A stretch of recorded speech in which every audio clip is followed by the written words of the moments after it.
The moment she said, "It hurts being without a man," and every eye in the trading post snapped toward me, I knew my quiet life as a shy farmer was over.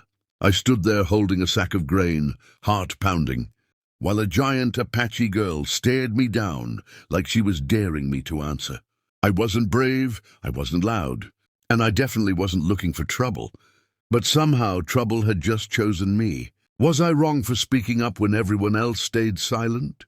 Or should I have walked away and protected myself? Tell me honestly, what would you have done in my place? I need to rewind to explain how I even ended up in that moment. I'd been living on a small patch of land near the edge of the territory, growing corn and beans, keeping to myself after my parents passed.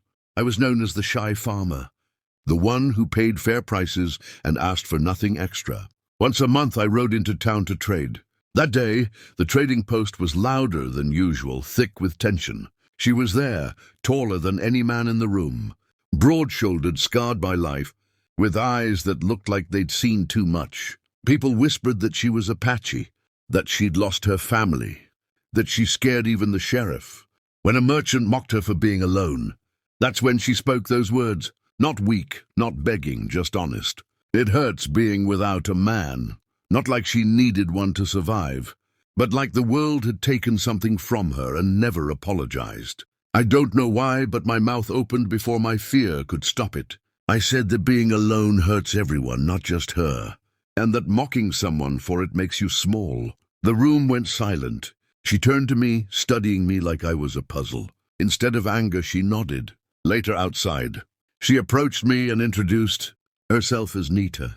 She said she wasn't talking about strength or protection, but about being treated like a person in a world that kept pushing her aside. I told her I understood loneliness more than I liked to admit. That was the start. Over the next weeks, Nita began visiting my farm.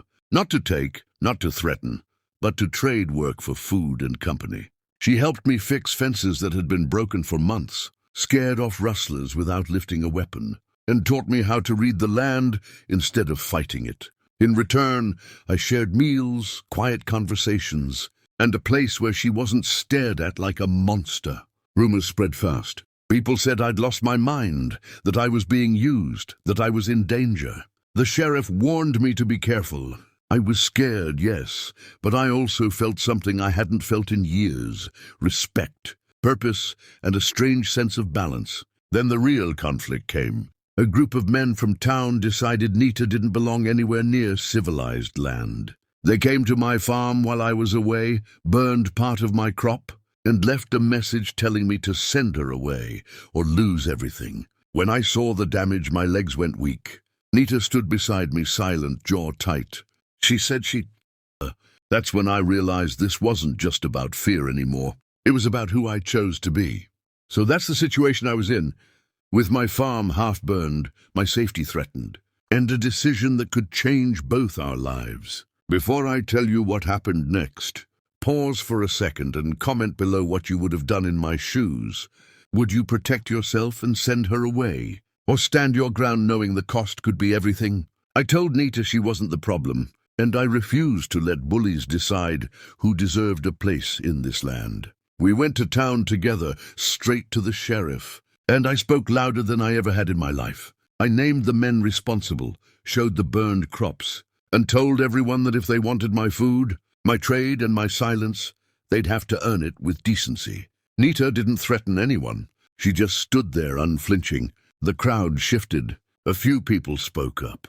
The men backed down when they realized they weren't protected by whispers anymore. The sheriff fined them, and the town changed. Slowly, awkwardly, but for the better. In the aftermath, my farm recovered with help from unexpected neighbors. Nita stayed, not as something I owned or owed, but as someone who chose to be there. The loneliness didn't vanish, but it softened. I'd learned that courage isn't about being fearless. It's about speaking when your voice shakes. Looking back, that moment in the trading post still echoes in my head. It taught me that pain doesn't make us weak, and standing up for someone else can finally help you stand up for yourself. Like this video if you were on my side. Subscribe for more stories like this, and share your final thoughts on this whole mess in the comments section. I'll see you all in the next story.